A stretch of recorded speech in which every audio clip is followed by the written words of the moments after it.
Assalamu alaikum wa rahmatullahi ta'ala wa barakatu.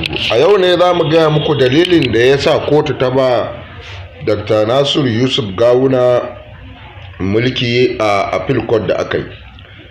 A watanni biyu da suka wuce, kotu farko ta ayyana Yusuf Gawuna a matsayin wanda ya lashe zaben gwamnan Kano a korafin da suka shigar na cewa an yi amfani da ƙuri'un bogi wanda ba stamp ɗin INEC a jiki.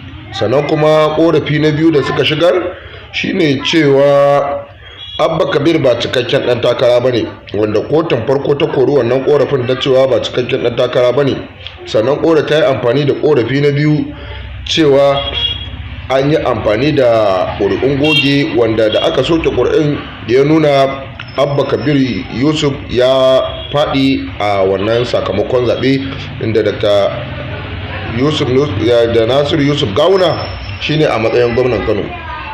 To ba a nan gizo ke saƙar ba, inda aka je kotu ta biyu, su kuma kotu ta biyu suka tabbatar da cewa wannan ƙuri'in fa da akwai su, amma cewar wannan Abba Kabir Yusuf cikakken ɗan takara ne, wannan gwamnatin NNPP ko jam'iyyar NNPP ta kasa tabbatar da haka, inda aka su kawo hujjojin cewa shine tabbataccen ɗan takara suka kasa.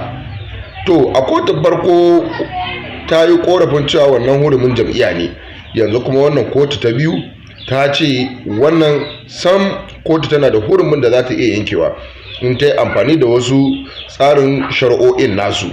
Amma kar ku manta da cewa wancan ƙuri'in da kotu ta ce ba ta da hurumin saukewa, wannan kotun ta riga da ta dawo da su, kuma INEC ta shigar da ƙara tun farko, inda INEC take ƙalubalantar kotun farko da ta shigar mata aiki, inda kotu ta biyu ta fuskanci cewa kuma ta karɓi ƙorafin INEC ta dawo da Abba Kabiru ƙuri'arsu.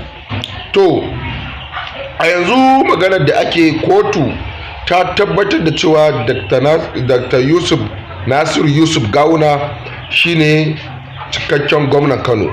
Don haka yanzu ku biyo mu ku ji yadda ta kasance. Yawa, barkanmu da dawowa. Duka muna ciki gaba da shirin yadda aka yi mulki ya dawo hannun Gawuna. Amma fa kada ku mata, shari'a mace mai ciki ce, ba a san me za ta haifa ba, inda Abba Kabir Yusuf yana da damar da zai iya ɗaukaka ƙara kotun gaba, wato kotun daga ita sai Allah ya isa. Tunda kaga duka wannan kotun guda biyu sun samu saɓanin yanke hukunci, wannan ta ce bai kamata a yanke wancan ba, wancan ta ce bai kamata a yanke wancan ba. To sai mu je kotun gaba mu ga ita kuma me za ta yanke, inda rabon ta warware gaba ki ɗaya, to shikenan haka.